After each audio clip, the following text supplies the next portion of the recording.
Welcome back. All right, you're looking at the screen and you're hearing the music. President Obama has appointed more than 30 czars who have a major influence on public policies. And even though these advisors amount to cabinet positions, they don't answer to Congress because, Brian, they don't have to be confirmed. Yep. Joining us right now, a guest who wants to change all that from North Carolina, Congressman Patrick McHenry. Congressman, why now?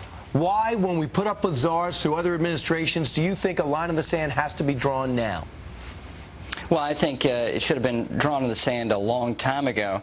The Constitution is clear, Brian, that the advice and consent of the Senate is required for high-ranking administration officials. And either these czars are high-ranking administration officials making policy, which is counter to the Constitution, or they're simply figureheads collecting a salary. It's apparent that they seem to be making some big decisions, whether it's a health care czar, the green job czar who resigned over the weekend, or the international climate change czar, Carol Browner, who's trying to coordinate policy with the Department of Energy and the EPA. So it seems to me that it raises questions no matter the administration.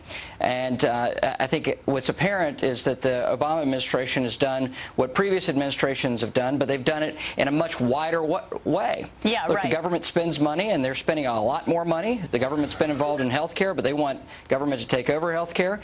They've had a couple czars in previous administrations. Now they have dozens and dozens of czars in the first 8 months. Right. And a lot of people were wondering, is this just friends of Obama who need work and you know, pay back a favor, or do they actually have the kind of power that a cabinet secretary would have, who, by the way, has to be confirmed? Here's my question for you, Congressman. I have really been sitting back and waiting for Republicans to stand up and speak out about this. You seem to be the first person to bring it to national attention that you actually have a problem with it. What kind of support have you had from other Republicans and Democrats, for that matter? Well, just in 2 days, I've gotten great feedback from my colleagues. They love the idea, and I think you're going to see other Republicans really jump on board with this idea that they must testify. These czars must testify on Capitol Hill and be held accountable.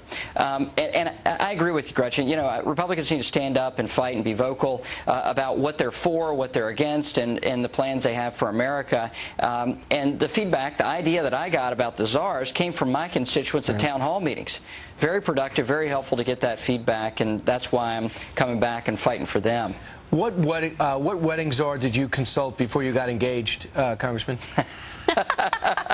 Well, my wedding czar is Julia, my fiancée. Yes. And I'll let her make the big decisions here. Well, congratulations to both of you. Thanks for joining us, and good luck with the hearing.